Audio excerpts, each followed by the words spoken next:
Hey guys, welcome back to Clownfish TV. This is Kneon. I am here with Geeky Sparkles. Hello. And she's going to sit in on a Stephen Colbert video. We're going to talk about how much money the show is losing, which supports their the official statement from CBS that the reason they canceled it was because of financial reasons, not for political reasons. Turns out it's losing $40 to $50 million a year.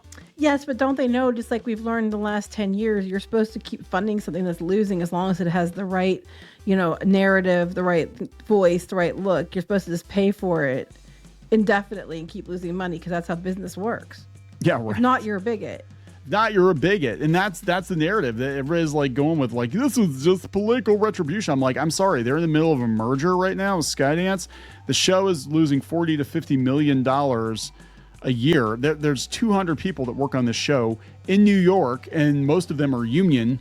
So I can believe it. I can believe it's, and his salary alone is like $15-20 million a year. For what? That's insane. And how many people how much they paying to promote it on YouTube and stuff to try to get people to actually watch it? That is a damn good question, because we talked about that before. I think that there's a lot of promoting, artificially inflating the numbers for these talk shows, because again, if you're new to YouTube, you've never logged in, you go to that homepage, they're going to show you a bunch of these corporate talk shows. That's they're paying. Fallon and Colbert and all these. And they're talking too that they might ban pharmaceutical ads, and the pharmaceutical companies are propping up a lot of these late night TV shows too. Hence the vaccine skit that he did. And if that ends, then what are we going to do? What are we going to do, guys? And they're just like, we'll cut our losses. And they gave him 10 months notice, right? That, like, most people don't get 10 days notice anymore. Yeah, right. So, and Mark Hamill, who put a whole bunch of pictures up of him hanging out with all the late show people, said normally you're fired means you have instantly lost your job, not you will lose your job in 10 months. Right. Hashtag make it make sense. Well, it's called your contract's not being renewed. Yes, that's what it's called. Like, you're done after this. Kind of like Mark when the Return of the Jedi rolled around and they said, hey, Mark, there are no more Star Wars movies after this. They just like kick you off the set. Yeah, and they're all like, they just gave him the green light to say whatever he wanted. It's like, I don't think so, because I think if he pushes it too far, it could end sooner than 10 months. It could. So let's talk about this. Before we get into it any further, please subscribe for more pop culture news, views, and rants. Guys, you'll get woohoo if you do. Woohoo! Studies have been done to show that flavonols in cocoa stimulate stem cells to come out of your bone marrow like bees coming out of a beehive. They go out and find whatever part of your body needs to be repaired. If it's the heart, it goes there.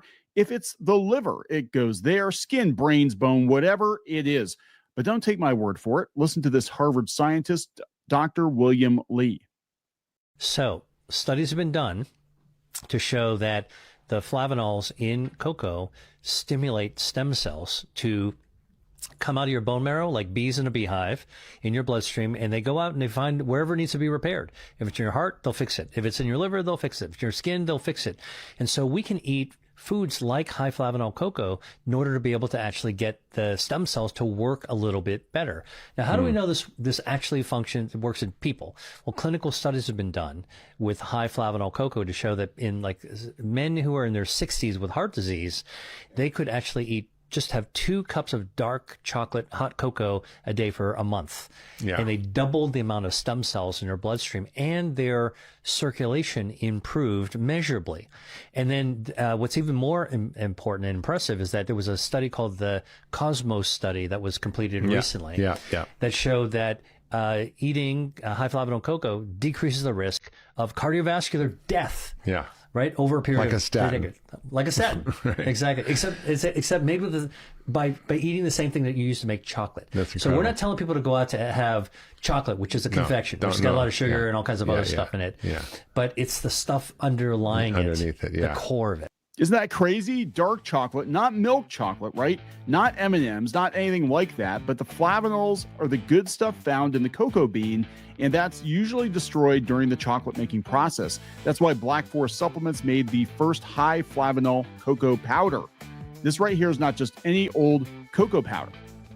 This is to help bring the stem cells out and repair your body. If you're experiencing slow recovery, weak immunity, blame your lazy stem cells, but also wake them up. Cocoa flavanol activates them by naturally producing more stem cells.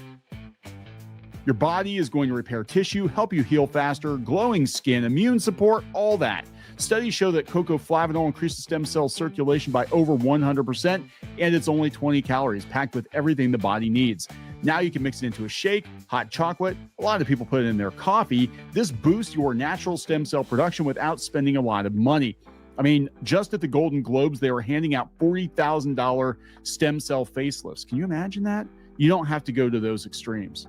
This is an affordable way to get your own body to do what you need it to do in order to heal. Recently, I was able to score a really great deal for you guys, 40% off, but only for the next 48 hours. Check out the link in the video description below. Just go ahead and follow that. Use my code, get that 40% off. The results are amazing. That's why I wanted to let you guys know about it. That is blackforestsupplements.com/clownfish, blackforestsupplements.com/clownfish, 40% off. Now let's get back into the video. Go out to news.clownfishtv.com. Check out our other podcasts over there that you will not find on YouTube. $5 a month. Support the channel. Help us make new content. Help us not be so dependent on YouTube, because I think that's kind of dangerous. I think it's kind of dangerous to be dependent on YouTube now. But yeah, Cord Unless Cutter you're News. listening to us, then please do. Yeah, right. Yeah. Cord Cutter News has it. The Late Show with Stephen Colbert was losing 40 to 50 million a year, according to reports, as cord cutting grows. And they said that was a big part of it. They said YouTube and podcasts and streaming were all eating into late night TV because people have more choice. Back in the day, it was Jay Leno or David Letterman or Conan O'Brien. That was it. More choice for now, because they're trying to. I think that's just where they're going to go with YouTube and stuff. Is they know YouTube's eating their lunch, so their answer is to try to go over to YouTube and force their own lunch on everybody else, and that's just it. People don't want that, or they'd be watching it. So coming over to YouTube and silencing other people they want to watch for the people they don't want to watch is not going to help them any. So this is crazy. They said they got from the Times. We'll look at that here in a bit. But they said the New York Post said 40 million. And the New York Times, which is a left-leaning outlet, said that it was losing $50 million a year. Okay, so between 40 and 50 million, somewhere in that range. The show had been a ratings leader in its time slot. It's going to end its historic run, 22 years with David Letterman, 11 with Colbert in May of 2026. And they're talking they might even sell the theater after this. They said the decision underscores the broader decline of late-night talk shows, once a dominant force in American television, now struggling to remain viable in a fragmented media landscape. Oh my God, this isn't all Trump's fault? Right. They'll find a way to blame it on him, though. The bigots and the Nazis, they're the bigots. According to Nielsen, The Late Show averaged 2.42 million viewers across 41 first-run episodes, securing a 9% audience share and outperforming its competitors Jimmy Kimmel and The Tonight Show. But it's a massive decline. They said it's a significant drop from the show's peak of 3.81 million viewers in 2018, a 32% decline. Here's the thing, though. They're talking about that market share. That means they're comparing apples to apples. I just don't think people are watching this stuff across the board. I don't think they're watching this late night stuff. If they're catching it, they're not staying up. They're catching it the next day on clips. They don't want to watch the whole thing. Yeah. They'll go out to the internet and try to find clips of it. They just don't care. Like, they're going to other places to get their entertainment, or they're tired of the talking heads. And there's definitely been a strong political leaning on all these, and people are just over it. They're tired of politics. They're tired of narrative. They're just tired, and they don't want to watch this shit anymore. So they're not. And I think that's why they might be you're the king of the crap. You're number one in that demographic, that time slot or whatever, but that doesn't mean that people are watching it. So you might be the lion's share of like 100 people as opposed to 100 million people. Now, here's where it gets really interesting, though, because it's not just how many people are watching. Are they the right kind of people, right, for advertisers? This is always a big. Oh, that's true too. Well, they said out of the 2.42 million viewers, they said only 219,000 of those viewers, roughly 9%, fell within the 18 to 49 demographic. That's the most critical group for advertisers. Those are the people with disposable income. So most of the people they're watching are over 50. Well, I was going to say they're probably just trained to watch it because if it was on 33 years, that makes sense. It became part of their routine. They're the ones that are going to keep watching it, but younger people just don't care because it's not what the viewing habits are different now. Well, I was saying in the other video, I said it's probably, like old folks watching still watching nightly news broadcasts, falling asleep with the TV on, and here comes, Jimmy Kimmel or Jimmy Fallon or whatever, and they're not actually actively watching it. The difference with streaming and with YouTube and podcasts is that they actually have to choose to watch you. That's true. So it means a little bit more. I think that the people, again, it's viewing habits too. People that are older probably watch it all the time, and that's just their pattern. And the people that are younger, they didn't care. I think the older generations are the ones keeping these shows around for years. A lot of people don't watch these late night shows. No, and like you said, it's a lot of work to actually tune in at a certain time and devote an hour to 45 minutes or 40 minutes of content and a whole bunch of ads. Mm-hmm. And most people just want to watch a clip. They want a certain interview. I always got really annoyed when they would do a show and they're like, oh yeah, so-and-so is going to be on the show. And you have to watch everybody else until you actually get to, now with YouTube and with clips, just be like, oh, I just want to watch that interview. I'm just going to watch that. Well, that's what people do. I think they just I'm not going to stay up and watch it. Or I'm going to watch something else I want to watch. And then I'll come back and watch the clips the next day if I want to see it. If it sounded interesting, people are talking about it. We also don't have that whole, there's a lot of choices now. Back in the day, 33 years ago, there were like the water cooler moments. Again, you had to watch Letterman and all that. Did you see what happened with Letterman? Everybody talk about it. It's not the same way now. There's so many other choices that people can be watching. There's too much competition. The audience that you need is not interested. And that's why they're going to places like YouTube and you guys are trying to push yourselves into those spaces. Yeah. And it's not working because you didn't resonate with them before. Why do you think that you'd resonate them there? So this is what it's really about, guys. Not about Trump shutting people up. This is what it's about. They said the New York Post reports the Late Show had been hemorrhaging money with losses estimated at $40 million per year, driven by high production costs exceeding $100 million annually and a sharp decline in advertising revenue. Industry-wide ad revenue for network late night shows has plummeted 50% from 2018 to 2024. Want to bet where that money's going instead? Yeah, I know where it's going. And that's what's going on. The advertisers, we're going to put our money in YouTube and places like that, podcasts, YouTube, things like that. Yeah. We're not giving it to this because people are listening to Joe Rogan. They're not listening to you. Yeah, I guarantee you Joe Rogan's making big bucks off his sponsorships. They said for the Late Show, particularly, ad revenue dropped 40% from $121 million in 2018 to $70 million last year, unable to offset. This is what I said when they announced that they were canceling it. Unable to offset the cost of a 200-person staff, a Manhattan theater, and Colbert's multi-million-dollar salary. Okay, fine. Then he could have taken a big pay cut. Yeah, he could have cut some of the staff. Which would they rather have? I guess everybody's getting cut now, but they're probably like, why would we say, but we've done this 33 years. It's not working anymore. Why throw good money after bad? Yeah. And I guarantee you now they're doing it. Other networks will wait and probably see if theirs picks up without him being there. Maybe they'll get more eyeballs, and it might, or they might just be like, yeah, it's still not working for us either. And they'll start shutting them down too. Yeah, it's just it. Cause are people actually going to go to these other outlets, or is it just broken at this point? It's just like it's nobody. And I think they'll wait and see. But if it doesn't pick up for them, then they're probably just going to shut theirs down too. So this is coming from the New York Post. It's not just Colbert. Network late night TV is dead. Yeah, it's so expensive to produce. I can't believe that it takes 200 people to make a 45-minute show. This is mostly bad jokes and puff pieces. Mm-hmm. I know. I don't understand that. I don't understand any of these writers. We talked about this last time. If you're the comedian, you're supposed to be so funny and that you're supposed to be so charming and your personality is why you're the host of the show. Why do other people have to write your jokes? Yeah, right. But they're like, everybody was so shocked about it. They made it political, but he said, this is, who is this guy? Johnny Olinsky, is that who it is? He said, did people's jaws hit the floor when Blockbuster called it quits in 2014? Were they muffling their screams when blimps were phased out of air travel in 1937? Well, yeah. What do you mean no more silent films? The end of The Late Show was every bit as written stone as any of those predictable downfalls is not Colbert. The Grim Reaper is coming for all late night TV. Those comedians in neckties are just ignoring death's deafening knock. They said that they were an experiment in the 50s and they basically overstayed their welcome. Yeah, I think that they're dated. I don't think the new, like that's what I said, the older people are watching it. Probably because I would even say people that are like 50s and 60s, it wasn't even them that kept them on the air originally. It was like their probably parents, were into it and they just got used to it. I would say anybody, even I would say the oldest I would think people would be watching this, it would be like in the late 40s. I think most people just don't are not interested.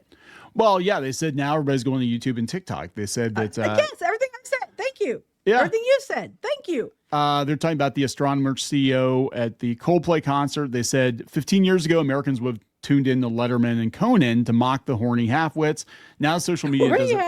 The horny halfwits. I love you, dude. Now social media does it faster and funnier than Colbert, Fallon, Kimmel, and Seth Meyers ever And you could. didn't need a 200-person staff to do it. No.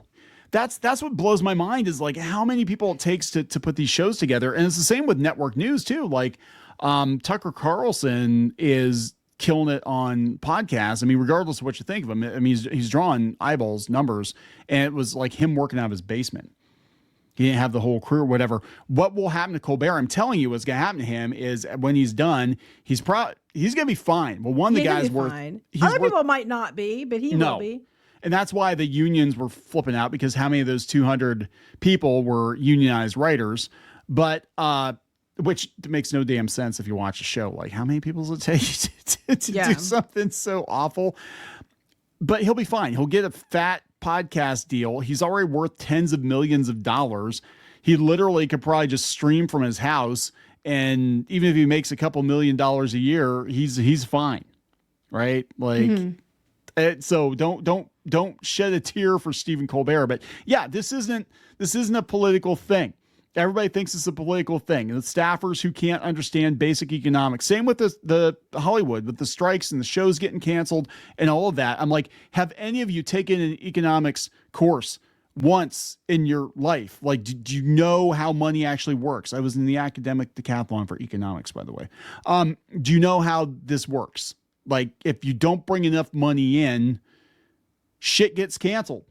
Yeah. It's real simple. I don't understand it. It's like if you have a restaurant and you stop selling your food because people don't want your food. Like everybody was into burgers then, but now they're into tacos.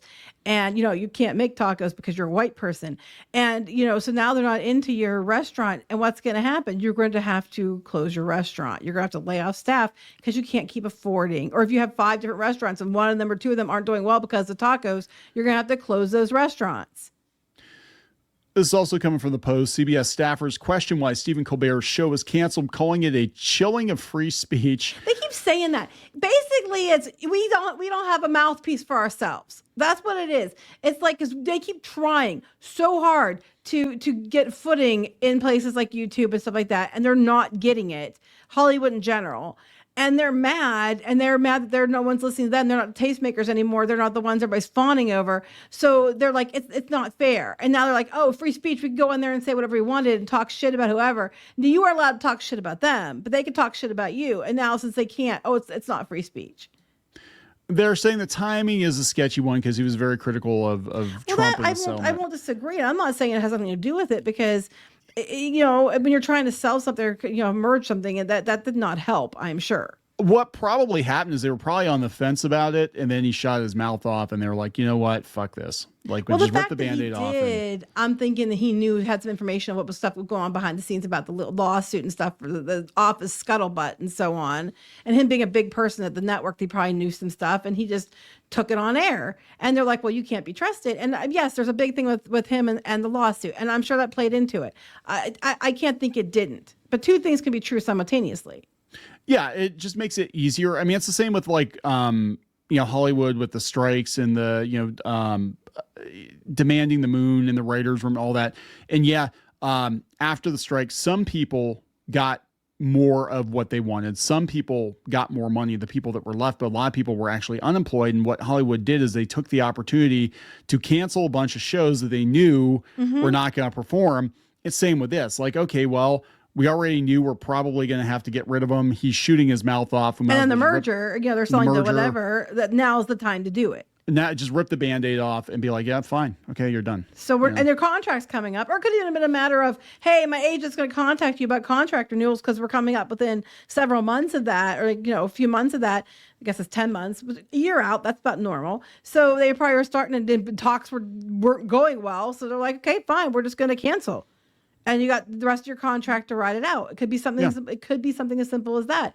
We don't know, but of course they're just trying to make, because they have to politicize everything. It's all about politics. But at the end of the day, he wasn't bringing it anymore. The viewers, tastes have changed, and the advertisers were bailing. They don't want to be part of it for whatever reason, and you can't just keep throwing money away just because they want you to. Yeah, I mean, what are you supposed to do? So as a studio executive, your job is to make the studio money, right? Mm-hmm. And you've got this show that's losing $40 to $50 million a year, even according to the New York Times. And the guy is going to be a motor mouth. He's going to cause you problems. And you've got that contract, and you're just like, you know what? Let's just part ways. I've had to do that before. I've been like, you know what? It's not worth the hassle. It's just not worth the hassle. We don't know what he's like behind the scenes either. I mean, He could be a complete dick. We don't know that. He could have been an insufferable a-hole. We don't know. I'm not saying he is. I don't know him. I'm saying for all we know, he could have been causing drama behind the scenes. He could have been somebody that's difficult to deal with. We don't know. We don't know all the information. So...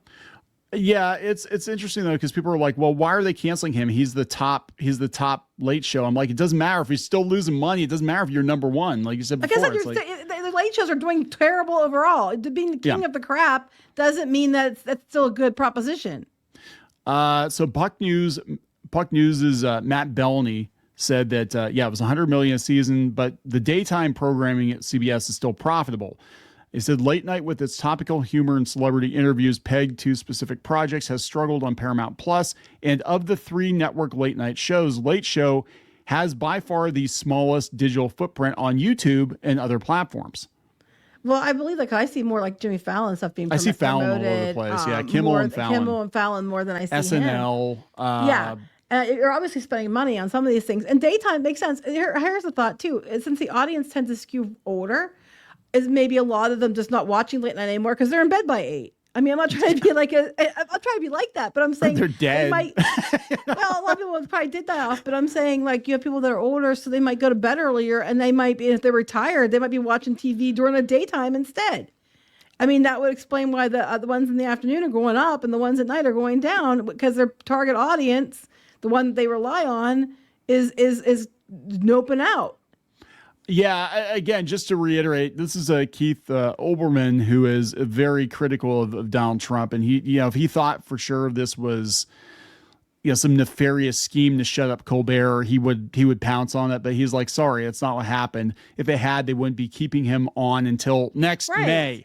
Right. They're giving him 10 months. If they were firing him for saying something about Trump, he would have been fired. Yeah. And now, I mean, and that does not mean it's carte blanche for him to go off and say whatever he wants either. People are like, he can say whatever he wants. It's like, not necessarily, because it could be that if he causes more trouble, that they could be like, well, we aren't going to give you those 10 months then. There might be a kill switch, and because usually contracts have a kill switch, like if you're acting disagreeable. And they said he's going to just say whatever the hell he wants to say. Do that, because I think he's probably looking, either he wants to get out quicker or he wants to be a martyr or something. Or he wants to gain a bigger audience with people who hate Trump. Yeah. Spin it off into something else, which is also very possible. I think he's going to jump ship. Well, if he rides the whole thing out or whatever, I mean, honestly, if I were him, though, I'd ride the whole thing out. If for no other reason, you've got your staff and their families. Yeah, the staff. That's and if you basically just tell them to be like, fuck you, bitches, I'm out of here, then all those people will have a job 10 months sooner than they thought they were going to be. So if he does go someplace else, he might take some of the staff with him.